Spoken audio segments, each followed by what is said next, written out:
Hello and welcome to the Majlis podcast, Radio Free Europe, Radio Liberty's current affairs talk show focusing on Central Asia. I'm Muhammad Tahir, host of the Majlis and Radio Free Europe, Radio Liberty's media manager here in Washington, D.C. Mukhlisa and Aizada, two beautiful souls from Uzbekistan in Kyrgyzstan, are no more with us because they are the latest victims of violence against women in Central Asia.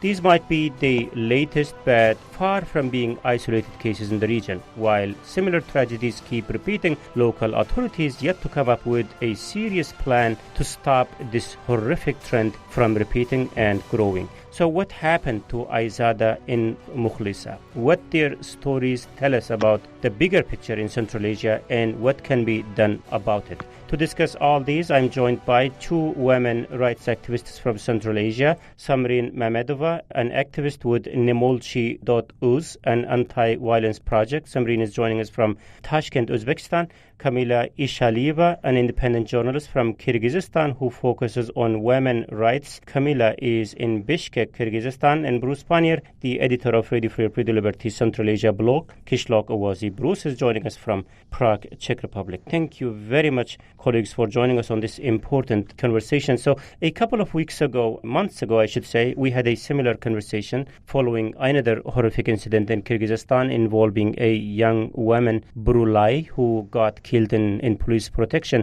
by her kidnapper. And now Aizada gets killed almost in a similar fashion. I guess in Aizada's case, her alleged kidnapper also found dead, Kamila, right? Yes. So first, let's start the conversation with the full picture of Aizada's story. Kamila, what happened to her and what's going on with her case as we speak? So on April 5th this year, three men abducted 27-year-old Aizada Kanatbekova in the center of Kyrgyzstan's capital, Bishkek, and one of them had been stalking her for months. So 2 days later, on April 7, the car was found by a farmer in one of the fields in Achu region, and inside was the body of strangled Aizada and also the body of her suspected murderer. So he had died from knife wounds and he had likely committed suicide. And the interesting fact is that one of the witnesses alerted police immediately after the abduction, but they arrived at the site only an hour later. And moreover, police had street cameras footage. They knew the car license plate, the name of the suspect, and his phone number. But actually, they had failed to find Aizada, even though they claimed that the search for her was non-stop. Yeah. And also, Aizada planned to travel to Turkey for work this week. But she didn't. She died, So so the suspect knew that she was planning to travel to Turkey, I guess. Yes, probably he knew about that.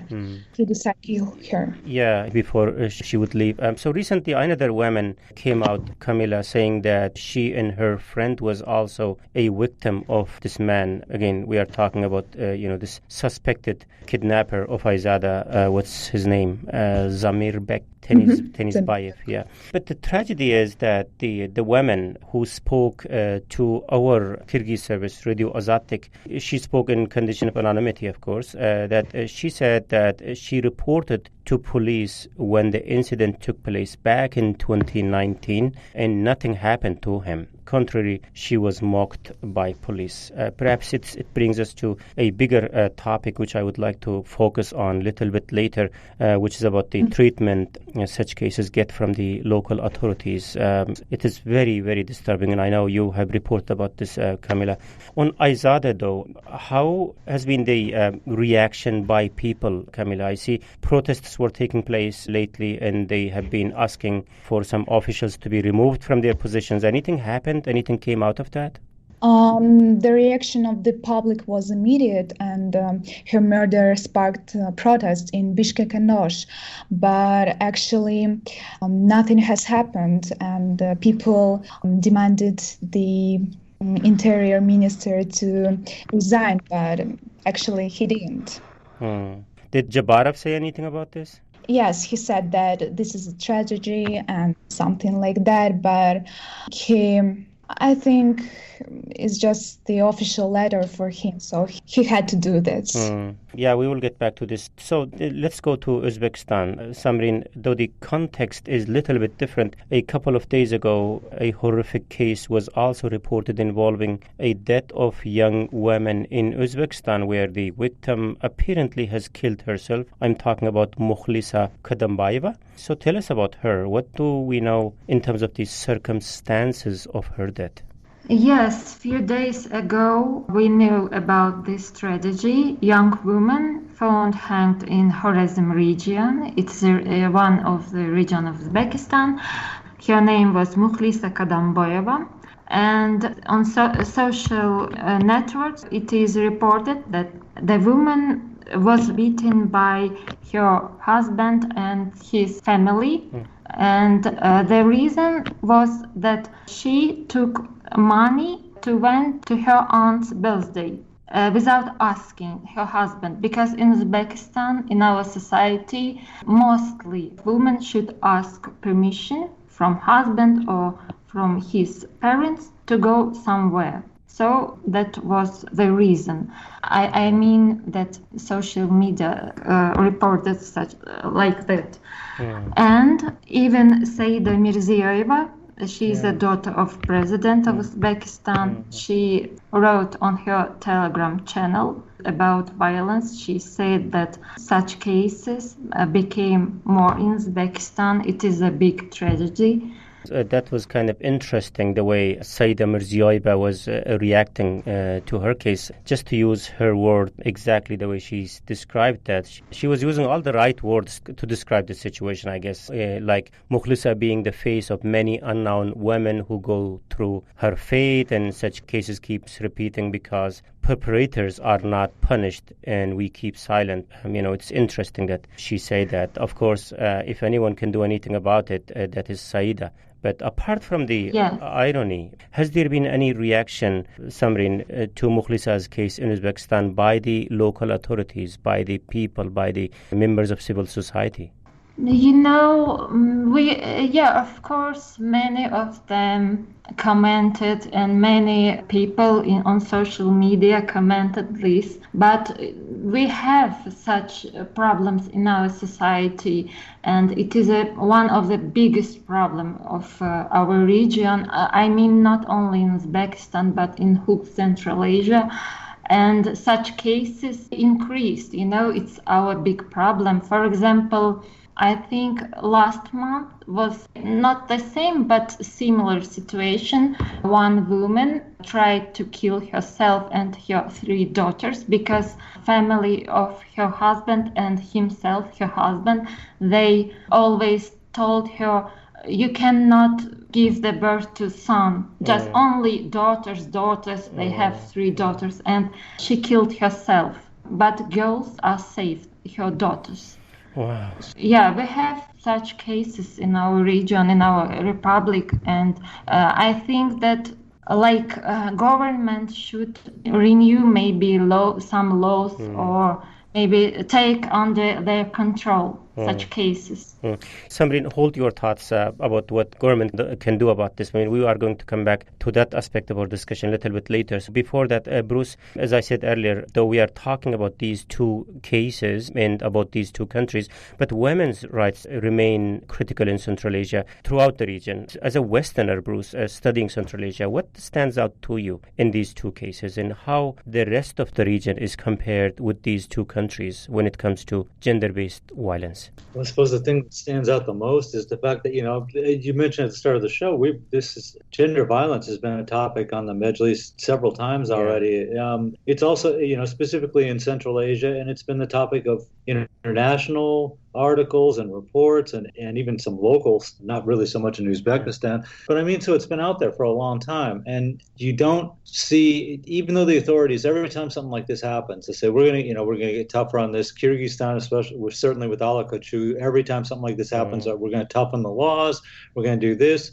And in the end, you get, it happens and you kind of get the same response from the authorities, which is nothing, basically. I mean, it's not, in Kyrgyzstan's case, they had to address what happened to Aizadeh. But in Uzbekistan's case, besides Saida Mirziyoyeva's Telegram comment, it really didn't get much attention. It's getting more attention in, certainly, like I said, in international media. And at the same time, officials just don't, I keep going, are you unable, or is it more that you're unwilling to do something about this? You talk about changing laws, you talk about taking women more seriously when they come with these complaints, and then, when it happens and people start looking into the background of why this happened, you find out that really authorities were just completely apathetic to what was happening, and even after the deaths, the horrible deaths of these young women, it's hard for them to put the blame where it belongs, on the aggressors, husband, would-be kidnapper, whoever. They kind of say, well, that was kind of bad, but what are you going to do, basically? That's very interesting what Bruce, you said, whether they are unable to do anything about this or are not willing. I mean, in Saida's case, I think later might be true. She's not willing to do anything about this because, talking of ability, she has all the power to do anything about this, right?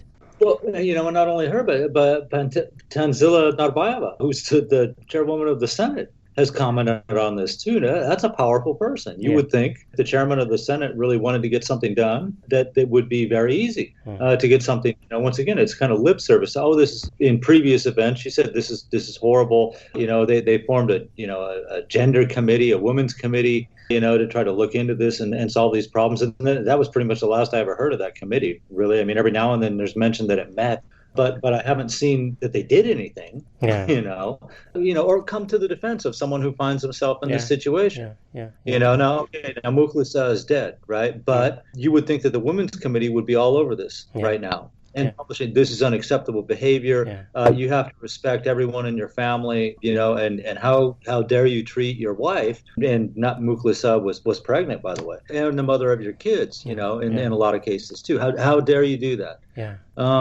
They don't. It's very, very. Sorry for interrupting you.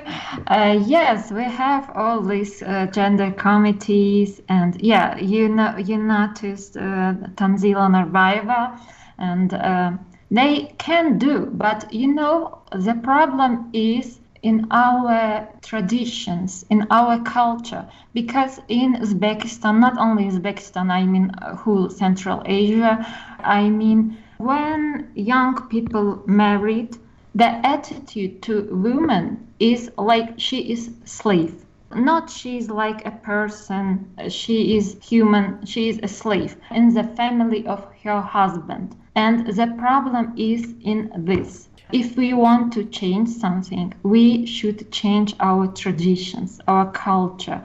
We should teach to respect women, to respect girls, ladies, like this. The problem is this. That perfectly makes sense, Samrin. But again, authorities comes in here. That's their job to educate the society, and that's their job to prevent these things from happening. They have all the tools, like they can create laws, they can punish security officers who don't tackle these kind of issues when it happens.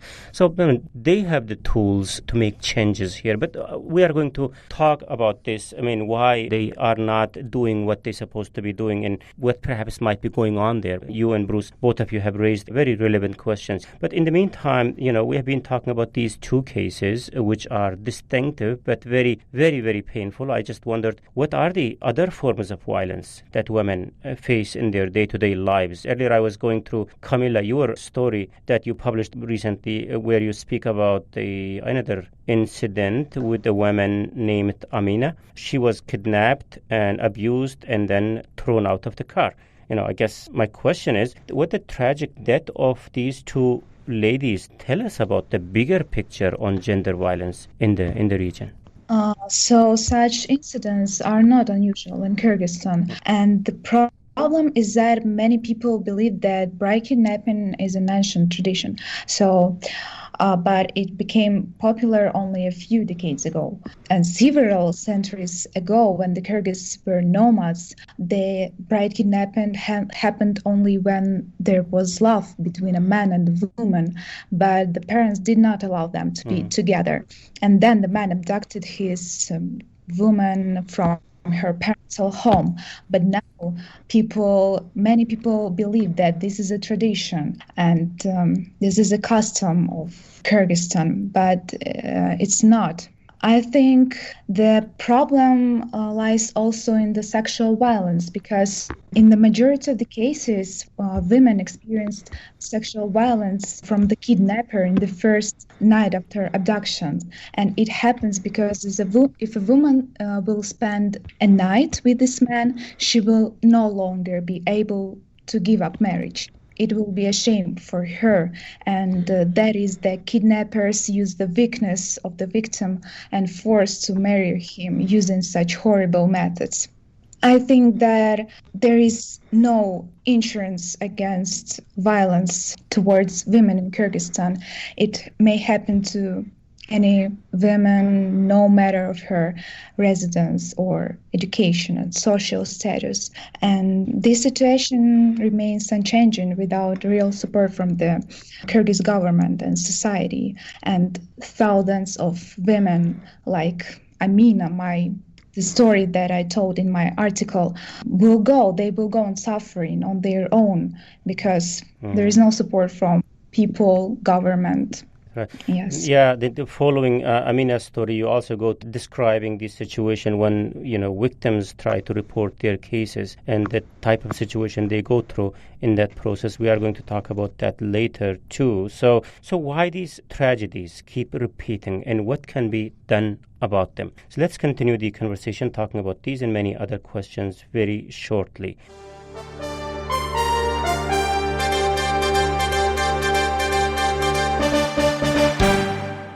First, let me recap the Majlis podcast that today I'm joined by Samrin Mamedova, an activist with Nemolchi.uz, an anti-violence project in Tashkent, Uzbekistan, Kamila Ishaliba, an independent journalist from Kyrgyzstan who focuses on women's rights in Bishkek in Kyrgyzstan, Bruce Pannier, the senior journalist and the editor of Radio Free Radio Liberty's Central Asia blog, Kishlok Owazi. Bruce is joining us from Czech Republic, from Prague.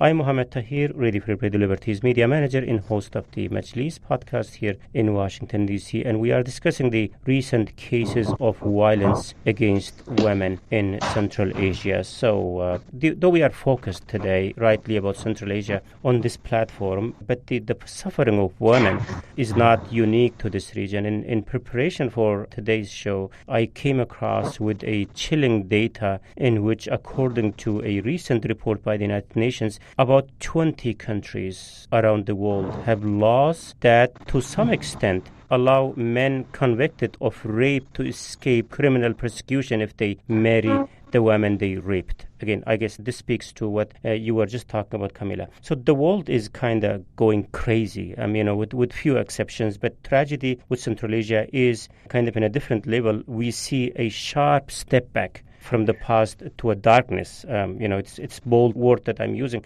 So, Soviet Union had so many faults. Central Asia has lost so much under the occupation. But if there was one thing good, and this is my interpretation, if there was one thing good, that was the emphasis on gender equality. But those achievements are slowly let die under the watch of Soviet-trained leaders. It's such a painful reflection. I don't know if you agree with my analysis. Feel free to counter if you don't. But what I'm saying is, yes, we understand authorities in Central Asia are sensitive about any reform that can shake up their grip on power, but this is not politics. So what happened to their Soviet training, Bruce? It is strange, I agree, and kind of appalling that the leadership is going along with this.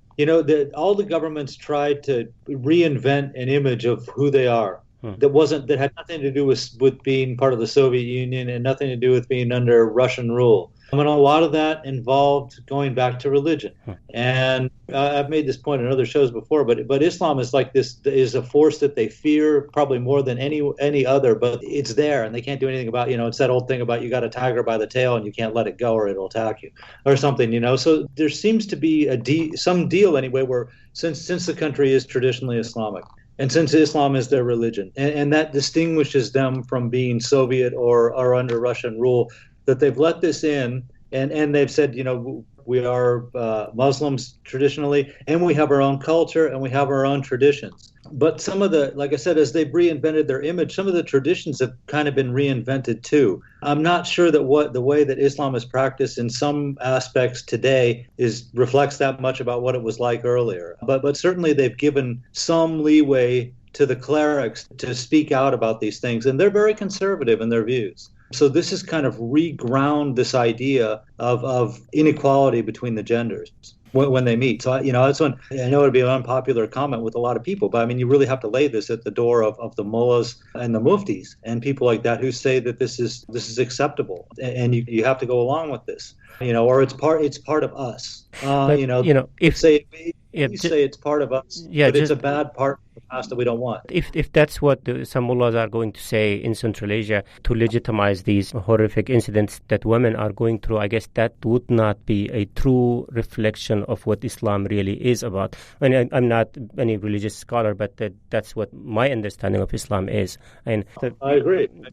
Yeah, but I'm not an Islamic scholar either, obviously, but I agree that this isn't part of it, and the authorities could step in on this any time. So when you were and constitutionally, everyone has equal rights, so we can't, don't tell people this. A lot of times, and our guests will know better than me. A lot of times, if you're thinking about getting divorced or something like this, that's not only is there pressure from the secular authorities, but the religious authorities especially will be the ones that say don't do it, and will tell women that if you have to sit there and get beaten and abused by your husband and your husband's family, then that's the way it is. You got to stay together for the family. So this earlier, and this is the wrong message. Yeah. Earlier you were saying, Bruce, not saying but questioning, when we start talking about Said's comment, so why authorities are not doing what they're supposed to do. So that's your interpretation. Although they acknowledge in many cases that some wrong things are happening here, if they are not willing to do anything about this is fear of, you think, mullahs? You have to, like I said, they have to figure out a way to live with Islam too. Especially the leadership. But let's face it, for the most part, you mentioned there were some former communists. They were about as unreligious as you could be.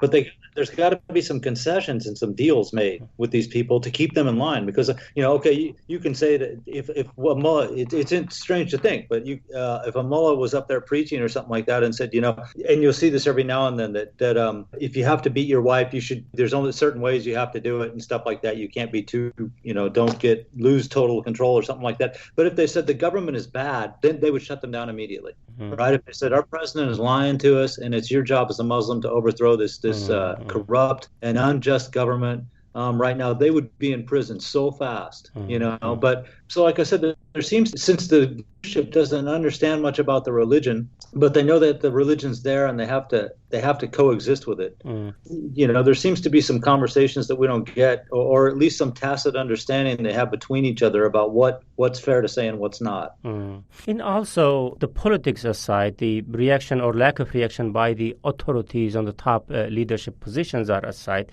it looks like that the problem kind of exists in all levels of the government. Again, coming back to Camila, your story, first of all, I wonder what's your thoughts about what we ended up talking with Bruce about why authorities are doing what they are doing and why they are doing it. So also in your story, Camila, on the open democracy, it looks like the whole system is blind about this matter. Like when you describe Amina's case, in challenges such victims face when they try to report this incident to police and judiciary.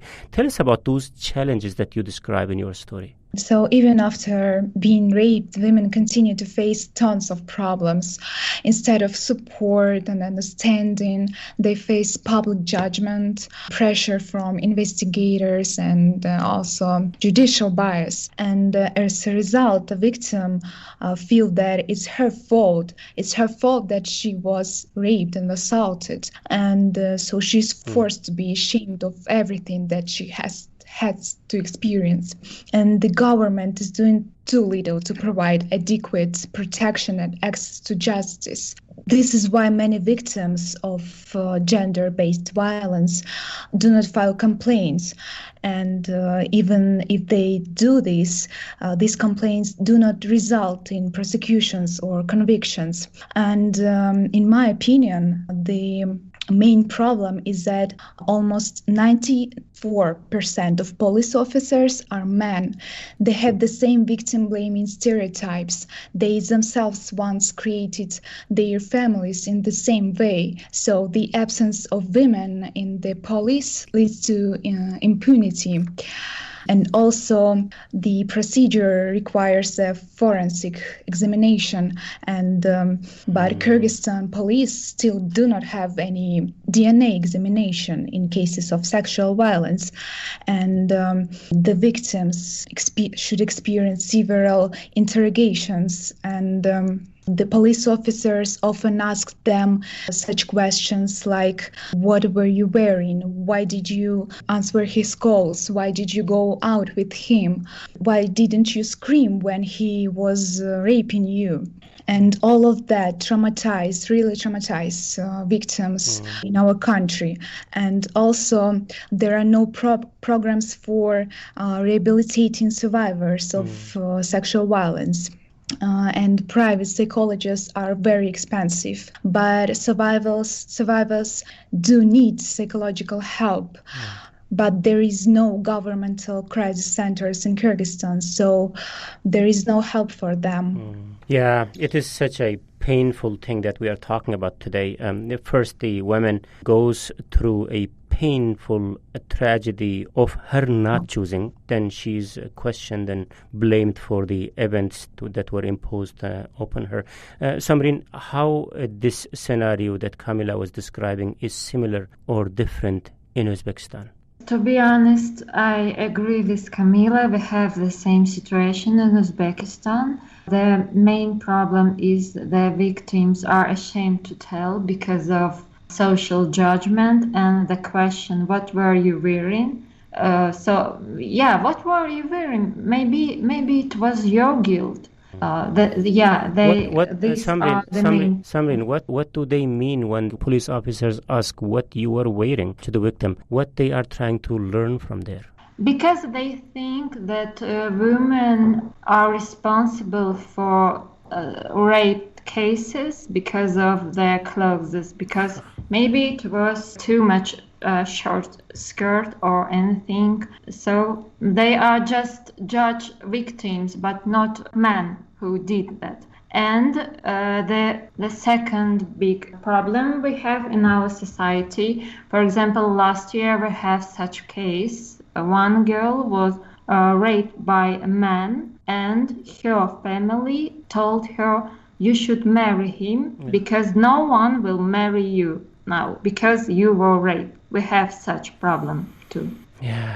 Yeah, the data that I was talking about earlier, that's very, very tragic. So another problem is, by the way, as horrific as these stories, Kyrgyzstan is still sort of an exception in a way that people still try to fight back against these injustices, like the follow-up protests after Aizada's case. But many remain silent in the face of these tragedies, like, the way Aizada was kidnapped in the daylight and people keep passing through while the girl is grabbed by three men. I'm just wondering the root of this ignorance. Bruce, would you like to talk about this? The root of this ignorance by some people in the society. I mean, why they do what they do? I mean, yes, we understand the authorities, but what the people? What about the society? Yes, I want to add something. Because of social judgment, this social judgment forced these girls to make wrong decisions, because they are like society making victims guilty, and that's why they are forced to make such decisions. For example, to marry these rapers, And we have really big problems in our Central Asian region. Yeah. So that was the question that I was posing to Bruce. I mean, what's wrong with the society, Bruce? I mean, why they behave the way they behave, like in many cases. Like in case of Kyrgyzstan, as I mentioned, you see sporadic protests. People are coming out to the street. Whether those actions change anything or not, that's a different story. But still, you see some activities taking place after each tragic story. But in countries like Uzbekistan, as Samreen was talking about, this life continues the way it used to be, like if nothing happened with Mukhlisa. I just wondered what the root of this ignorance. I think firstly it is. Samreen, let's bring in Bruce. Yeah, I want to be quick. I want to hear what Samreen has to say. Like I said, the problem is that it's just accepted so, unfortunately, so widely. I mean, obviously our guest could comment a lot better than I could on this, but I mean, the attitude of everyone always, people start so many papers with it's a patriarchal society and everything like that. So basically man's rule or something in the country. But it's weird how many people were willing to go along with this. Real briefly, in the case of Izada, when the family alerted the police that their daughter had been kidnapped, and it was on film, the response from the initial response from the police, at least this is what I heard from Azatik, our Kyrgyz service, was they said, why are you worried about this? Soon you'll be dancing at your daughter's wedding. Now this is the response from the police, right? This woman's daughter has been kidnapped. She's frantic. She's frightened, trying to figure out what's happening, and they don't even look at it as a crime at this point, right? See, you got that problem, and like I said, unfortunately, it's become ingrained in a lot of parts of society that there's a certain acceptable behavior. And strangely, violence toward women is, for a lot of people, acceptable behavior. That is very, very strange. That also, Bruce, just not a counter argument here, but recently, like last week, we were talking about Uzbekistan, like the activists coming in support of like LGBTQ rights, for example. The way I understand it, that's way more sensitive topic than talking about the women's rights. But if activists could come out in support of those kind of agendas, why not women's rights? I mean, what's wrong with that? As Samreen was talking about, there were not like any activities taking place when it comes to Mukhlisa's case there, and it's just so interesting to see this silence there.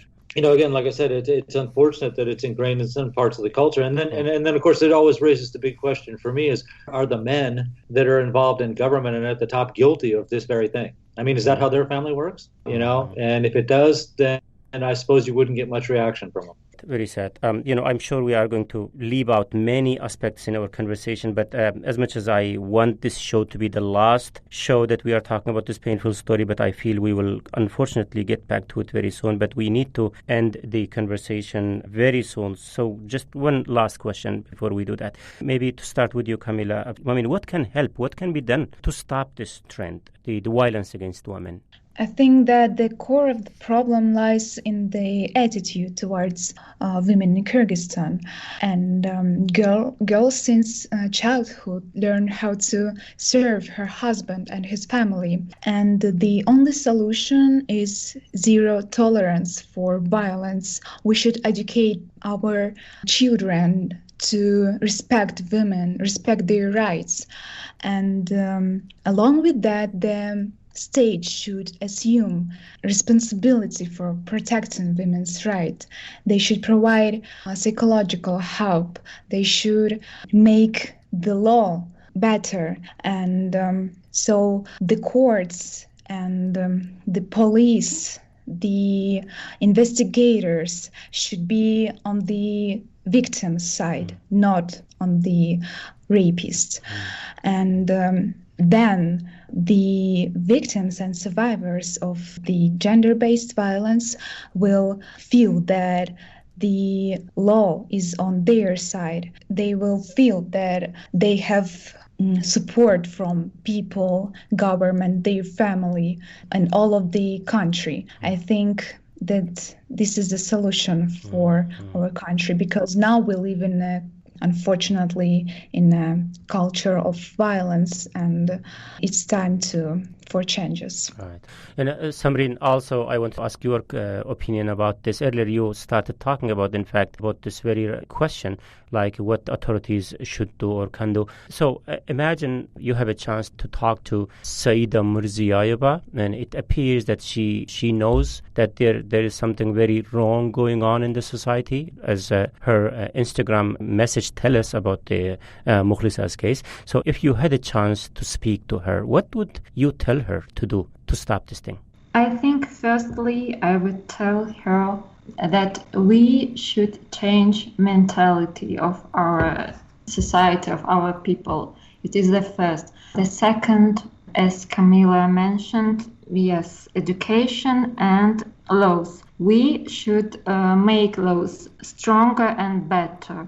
And if our people will know that for any kind of violence, they will get a punishment and laws will work better, so they will not do this. And I think that this main thing's this. Okay, let's end this conversation with Bruce with you. You know, as you said earlier, we had a number of conversations about this issue on the Majlis podcast here. So whenever we hear tragedies like Aizada, like Brulai, or like Mukhlisa, we do come back to this topic, but this won't change anything. I'm sure, as you said, these cases do get attention by number of other publications, a number of other platforms, but they are not also going to make much difference in terms of the big picture.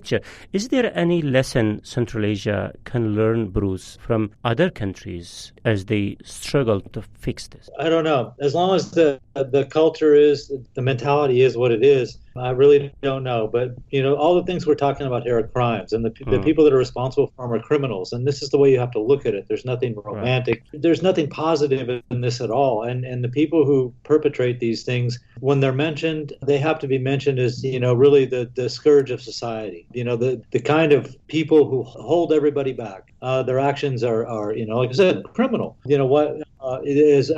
people have mentioned on social networks and stuff after what happened to Aizada. This is not, bride kidnapping.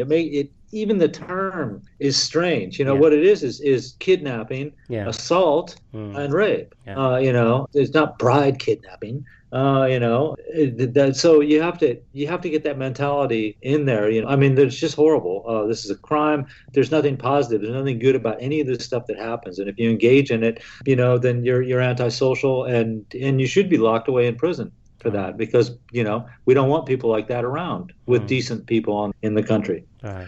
Yeah, unfortunately, we have to conclude the discussion here. Let's see, hopefully, someone will listen to these advices among the authorities in Central Asia. Hopefully, something will change. Every time when we hear these kind of painful stories coming out of the region, it just pains us. It pains everyone. It's not a pleasant story that keeps repeating there. So with this, thank you very much, Bruce Pannier, a senior journalist and the editor of Radio Free Liberty Central Asia blog, Kishlok Owazi. Thank you very much for joining us today on the Majlis podcast. And also big thanks goes to Sarmin Mamedova, an activist with the Nemolchi.oz, an anti-violence project. Samreen was joining us from Tashkent today. Camila Ishaliva, an independent journalist from Kyrgyzstan.